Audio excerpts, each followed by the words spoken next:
नमस्कार मित्रांनो, स्वागत आहे तुमचं पुन्हा एका नवीन व्हिडिओमध्ये. मित्रांनो, चालू आर्थिक वर्ष 2024-25च्या तिसऱ्या तिमाहीमध्ये भारतातील सर्वात मोठा डोमेस्टिक इन्स्टिट्यूशनल इन्व्हेस्टर म्हणजेच LIC यांनी कमाईच्या मंदीमध्ये आणि उच्च मूल्यांकन असलेल्या स्टॉक्समध्ये प्रॉफिट बुकिंग केल्यानं 98 शेअर्समधील हिस्सा कमी केला आहे.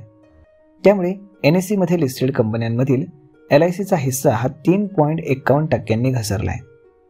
LICनं तिसऱ्या तिमाहीमध्ये टाटा पॉवर, टाटा केमिकल आणि वोल्टास सारख्या टाटा समूहातील काही शेअर्समधील हिस्सा विकला होता. टाटा पॉवरमध्ये कंपनीनं 154 BPS हिस्सा विकून तिसऱ्या तिमाहीमध्ये आपला हिस्सा हा 3.13% आणलाय, जो दुसऱ्या तिमाहीमध्ये 4.67% एवढा होता.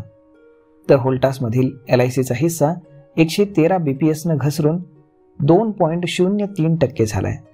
तर टाटा केमिकल्समध्ये तो 96 BPSनं घसरून 7.25% आलेला आहे. LICची पोर्टफोलिओ व्हॅल्यू सप्टेंबर तिमाहीतील 16.75 लाख कोटींवरनं तिसऱ्या तिमाहीमध्ये 8.80% घसरून 15.28 लाख कोटी रुपयांवरती आली आहे. मात्र या तिमाहीमध्ये LICनं 71 शेअर्समधील मालकी वाढवली आहे. दरम्यान Procter and Gambler hygiene, Patanjali foods, Nestle India आणि डाबर सारख्या FMCG कंपन्यांमध्ये तिसऱ्या तिमाहीमध्ये LICनं खरेदी केली आहे. कोचिन शिपयार्ड आणि ॲस्ट्रल सारख्या शेअर्समध्ये LICचा हिस्सा तिसऱ्या तिमाहीतील 1% अनुक्रमे 2.4% आणि 2.31% वाढलेला आहे.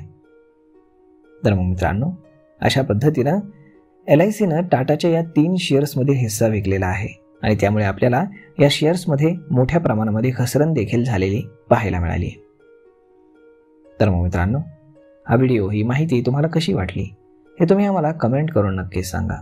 आणि जर आवडली असेल तर आपल्या जवळच्या मित्रमंडळींसोबत देखील हा व्हिडिओ तुम्ही शेअर करायला विसरू नका. धन्यवाद.